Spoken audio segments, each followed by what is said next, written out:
Hello viewers, welcome to our channel invest in dreams. इस हफ्ते का टॉपिक है penny stock picks. Let's see क्या है इस वीडियो में।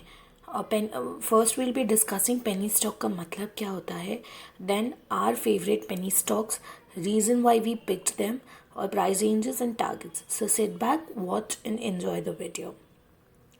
सबसे पहले what does penny stock mean. Penny stock मतलब एक छोटा टिकट साइज़ का कंपनी या स्क्रिप्ट। मतलब ये जो स्क्रिप्ट्स होती हैं या कंपनीज होती हैं, इनकी जो पर शेयर वैल्यू होती है वो बहुत कम होती है, which is why it is easy to accumulate these scripts. Then बहुत ही कम मार्केट कैपिटलाइजेशन होता है इन कंपनीज़ का। दे आर वेरी इलिक्विड, मतलब बहुत ज़्यादा ट्रेडिंग नहीं होता है इन स्क्रिप्ट्स में, and therefore they are traded through smaller exchanges. Then risk factor जो होता है वो इन कंपनीज़ का बहुत हाई होता है, because of the same reason कि इलिक्विड होती हैं, काफ़ी कम इंफॉर्मेशन हमारे पास होती है उस कंपनी के बारे में।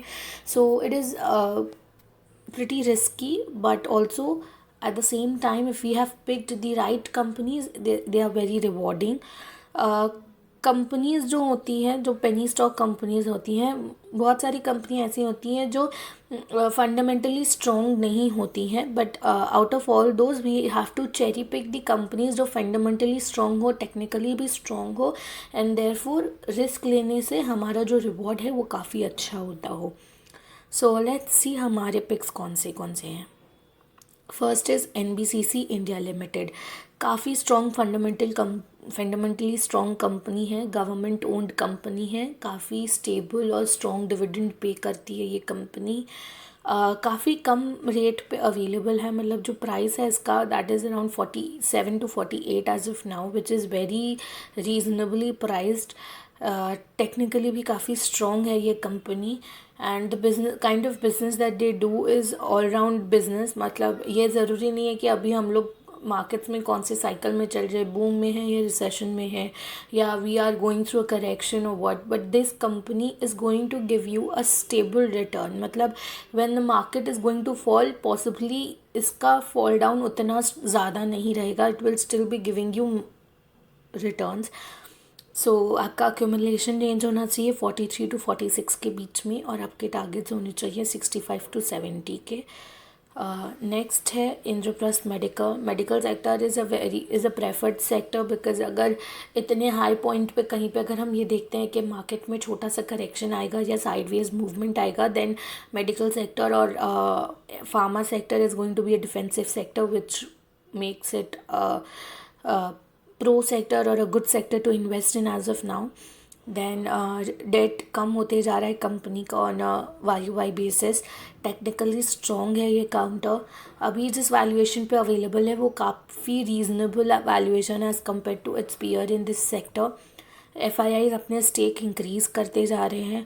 सो all in all it's a good company, and आप अभी अगर लेते हैं, अभी जिस पॉइंट पे मार्केट है, it is really eight a very high point. तो यहाँ पे कोई भी एक्सपेंसिव स्टॉक लेने से you might always have a fear of seeing a lot of downside when you by these kind of stocks. आप काफ़ी कंफर्म्ड या श्योर्ड रहते हैं कि इसमें ज़्यादा डाउनसाइड नहीं मिलेगा देखने के लिए। सो आपका अक्यूमुलेशन रेंज होना चाहिए 75 to 80 का, और टारगेट होने चाहिए 100 to 120 के। Next Geojit financials, very less heard of company, बहुत ज़्यादा सुना नहीं होगा, ज़्यादा बात नहीं होती होगी इस कंपनी के बारे में। So you might as well think that you don't know the company, you can always find out. After our analysis we have found that ये कंपनी का बीटा 1 से कम का है। मतलब in case there is a turn around in the market, और if any whatever happens to the market, this company will not be affected equally। इस company पे अफेक्ट हमेशा कम रहेगा। एज बी सेड, अगर बीटा 1 से कम है, it would be a defensive stock. Defensive stock क्या होते हैं, कैसे होते हैं, ये जानने के लिए आप हमारे डिफेंसिव स्टॉक के वीडियोस देख सकते हैं, लिंक डिस्क्रिप्शन में है। As of now it's available at a very low valuation. Company के जो फिनेंशियल्स हैं वो इम्प्रूव होते जा रहे हैं, डेट कम होता जा रहा है, रेशियोज़ इम्प्रूव कर रहे हैं, विच मीन्स कि it is trying to use the money and turn around the company. जो रेशियोज़ हैं ऑफ मार्जिन रेशियोज़ या फिर return on asset ratios, interest coverage ratios, all of them are improving. Around 50% of daily volume goes for delivery, मतलब जितना भी volume trade हो रहा है उस कम स्टॉक पे 50% of delivery, people are taking the stock back home. तो आपका अक्यूमुलेशन रेंज होना चाहिए 80 to 82 का, टारगेट होने चाहिए 110 to 120 के। So that's it for this video. I hope आपको वीडियो अच्छा लगा हो। ये कुछ सर्विसेज है जो हम इन्वेस्ट इन ड्रीम्स में प्रोवाइड करते हैं। आप हमसे कनेक्ट कर सकते हैं through WhatsApp, Facebook and Instagram, सारी लिंक्स डिस्क्रिप्शन में है। और बाकी हमारे वीडियोस देखने के लिए आप हमारी लाइब्रेरी भी चेकआउट कर सकते हैं। So if you like the video, please like, share and subscribe to us.